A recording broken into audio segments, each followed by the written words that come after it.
여러분 안녕하십니까? 떡투교실 떡투쌤입니다. 지금 우리 떡투교실은 떡투를 하기 위한 준비 단계 공부를 하고 있는데요.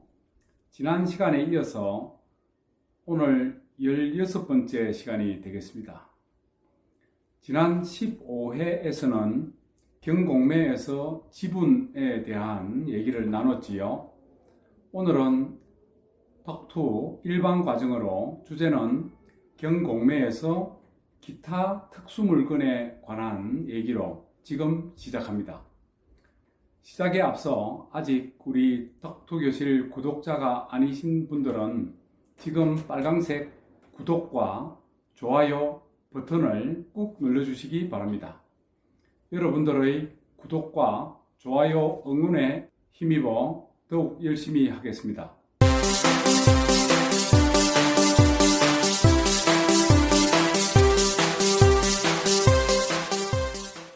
쉽고 간단한 부동산 떡투 시리즈 일반과정 경공매에서 다루어 보는 것으로 법정지상권, 유치권, 지분에 대해서는 우리가 이미 알아보았고요.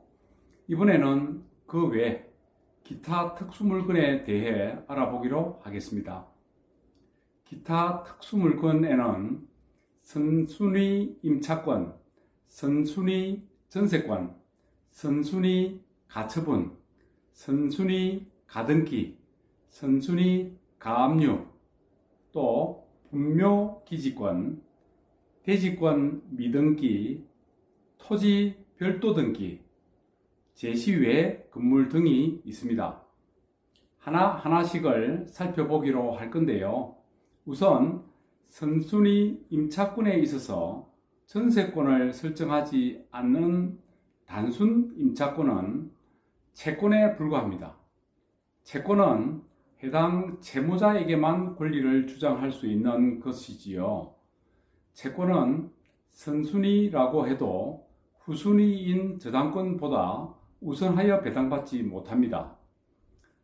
임차권이라도 확정일자를 받으면 주택임대차 보호법에 따라 물권화되어 저당권과 동일하게 배당을 받게 됩니다. 임차인은 전입과 더불어 반드시 확정일자를 받아 대항력을 갖추어야 합니다. 법원 경매 입찰 시 주의해야 할 것 중 하나가 선순위 임차권입니다. 선순위 임차권이 있는 물건은 장점과 단점을 모두 갖고 있다고 볼 수 있겠는데요. 장점은 유찰이 계속되어 최저 입찰 가격이 낮아진다는 것인데요. 선순위 임차인이 배당 요구를 신청해 낙찰가에서 전액 배당을 받으면 낙찰자는 인수할 금액이 보증금만큼 줄어들기 때문에 수익이 그만큼 커지게 되고 부동산을 인도받기도 쉬울 수 있다는 얘기입니다. 단점은 선순위 임차인이 배당 요구를 신청하지 않을 경우 임차 보증금 전액을 낙찰자가 부담해야 한다는 것인데요. 대항력 있는 선순위 임차인이 있을 경우에는 배당 요구 신청을 했는지 살펴봐야 합니다. 또 임차인이 배당 요구를 한 경우에도 보증금 전액을 배상받는지 일부만 받는지를 분석해야 합니다. 임차인이 배당 요구를 하고 전액 배당받으면 부담없이 입찰해도 됩니다. 그러나 일부만 배상받으면 배당받지 못한 보증금을 낙찰자가 부담해야 하므로 그 금액을 감안하여 입찰해야 합니다. 선순위 임차인이 배당 요구를 하지 않고 그 보증금을 낙찰자가 부담해야 한다면 보증금을 내주고도 이익이 발생할 때까지 유찰되도록 기다려야 하겠지요. 선순위 임차권 투자 전략으로는 대항요건을 갖춘 선순위 임차인인지 알아야 하겠고 가장 임차인 찾아내기도 중요합니다. 가장 임차인 여부 조사 방법에 대해서도 잘 알아야 하겠지요. 어제는 소유자, 오늘은 임차인의 경우 대항력에 대해서도 알아야 하겠고요. 무상거주 확인서 또 다가구 주택과 다세대 주택의 대항력에 대해서도 구분해서 알아야 할 필요성이 있겠습니다. 다음, 선순위 전세권에 있어서 전세권이란 전세금을 지급하고 타인의 부동산을 점유하여 용도에 따라 사용 수익하며 그 부동산 전부에 대하여 후순위 권리 채권자보다 전세금을 우선 변제받을 수 있는 권리를 전세권이라고 합니다. 부동산 경매에서 말소 기준 권리보다 앞선 선순위 전세권은 저당권자 등이 경매 신청을 하더라도 말소되지 않고 낙찰자에게 인수되지만 전세권자가 배당 요구를 하면 매각으로 소멸됩니다. 최우선 전세권은 실제 존속기간이 지났는지와 상관없이 오직 전세권자의 배당 요구에 의해서만 매각으로 소멸된다는 사실이 중요합니다. 첫 경매 개시 결정 기입 등기 전에 등기되어 있더라도 자동 배당되지 않기 때문에 반드시 배당 요구를 해야 합니다. 임차인이 전세권과 임차권 중에 하나만 선택해야 한다면 당연히 물권인 전세권을 선택해야 할 것이지만 경매를 생각한다면 오히려 임차권이 더 유리할 수 있습니다. 주택임대차보호법에서는 임차권이 일정한 요건만 갖추면 물권화하여 대항력을 갖추기 때문입니다.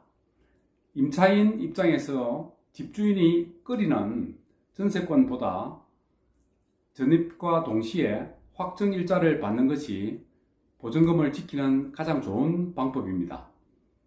상가 건물은 보증금 한도가 있기 때문에 그 한도를 넘어서면 전세권이 더 유리하다고 할 수 있겠습니다. 선순위 전세권 투자 전략에서는 선순위 전세권이 말소 기준 등기가 되는 경우 대항력 있는 임차인이 전세권까지 설정한 경우 선순위 전세권이 배당 요구 후 배당 요구를 철회한 경우 등에 대해서도 구분해서 잘 알고 있어야 하겠습니다. 선순위 가처분에 있어서 가처분이란 특정 재산에 대하여 어떤 권리를 주장하는 자가 그 재산을 현 상태로 묶어놓기 위한 등기를 가처분이라고 합니다. 채권자가 채무자의 재산에 가처분 등기를 하면 채무자는 그 재산을 제3자에게 마음대로 양도할 수 없습니다. 가처분에는 점유 이전 금지 가처분, 소유권 이전 등기 청구권 가처분, 사해행위 취소 등 원인 무효에 의한 소유권 이전 등기 말소 가처분, 전세를 비롯해 기타 매매 행위를 하지 말라는 매매 이전 금지 가처분 등이 있습니다. 선순위 가처분 투자 전략에 있어서 선순위 가처분에 대한 이해가 필요하고 선순위 가처분에 대한 해법도 중요합니다. 말소되지 않는 후순위 가처분을 조심해야 하겠습니다. 선순위 가등기에 있어서 등기사항 전부 증명서에 최우선 순위로 가등기가 있는 물건이 경매로 나오는 경우가 있는데요. 이러한 선순위 가등기는 말소 기준 권리보다 앞서므로 매각 이후 본 등기가 이행되어 소유권을 빼앗길 수 있으니 특별히 주의해야 하겠습니다. 경매법정도 선순위 가등기가 유효한 것인지 순위 보존을 위한 것인지 아니면 담보 가등기인지 명확히 하여 매수인의 부담을 줄이려고 노력하고 있지만 선순위 가등기의 권리 상태가 명확하게 밝히지 못한 채 경매가 진행되는 경우가 많습니다. 낙찰 후 선순위 가등기에 의해 손실이 발생하더라도 본인이 책임을 떠안을 수밖에 없습니다. 이런 물건을 낙찰받으려면 가등기에 관한 본 재판이 있었는지 여부와 결과를 철저히 조사해야 하겠습니다. 이미 본안 판결로 권리관계가 확정되었는데도 등기상 전부증명서에는 이런 결과가 반영되지 못한 경우가 허다합니다. 가등기권자 등 이해관계인을 직접 방문하는 것은 기본이고 관련 하급심 판결을 검색해 보는 것도 좋은 방법입니다. 선순위 가등기 투자 전략으로는 선순위 가등기의 경매 절차에 대해서 알아야 하겠고, 경매 절차 진행 중에 본등기가 진행되어 소유권이 넘어간 경우, 또 대금 납부 후 배당 전에 본등기가 완료된 경우, 또 담보 가등기일 경우 등에 대해서도 자세히 알아야 하겠습니다. 선순위 가등기의 해법과 소멸되지 않는 담보 가등기의 비밀에 대해서도 알아둬야 하겠습니다. 선순위 가압류에 있어서 가압류란 금전 또는 금전으로 환산할 수 있는 청구권을 그대로 두면 장래의 강제집행이 불가능할 경우 미리 일반 담보가 되는 채무자의 재산을 압류하여 현상을 보존하고 그 변경을 금지하여 장래의 강제집행을 보존하는 절차입니다.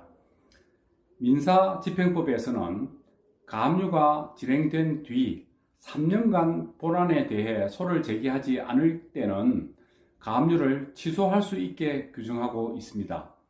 가압류는 말소 기준 권리이기 때문에 선순위든 후순위든 낙찰과 동시에 말소되는 것이 원칙입니다만 예외가 있습니다. 바로 전 소유자의 가압류, 즉 선순위 가압류입니다. 선순위 가압류는 배당받을 수도 있지만 매수자의 인수 조건으로 경매 절차를 진행했다면 낙찰자가 인수해야 합니다. 전 소유자에게 설정된 가압류는 무조건 낙찰자가 떠안아야 한다는 것은 법원 경매시장에 떠도는 잘못된 상식입니다. 전 소유자의 가압류권자가 경매 신청자일 때는 낙찰과 함께 효력이 사라지게 됩니다.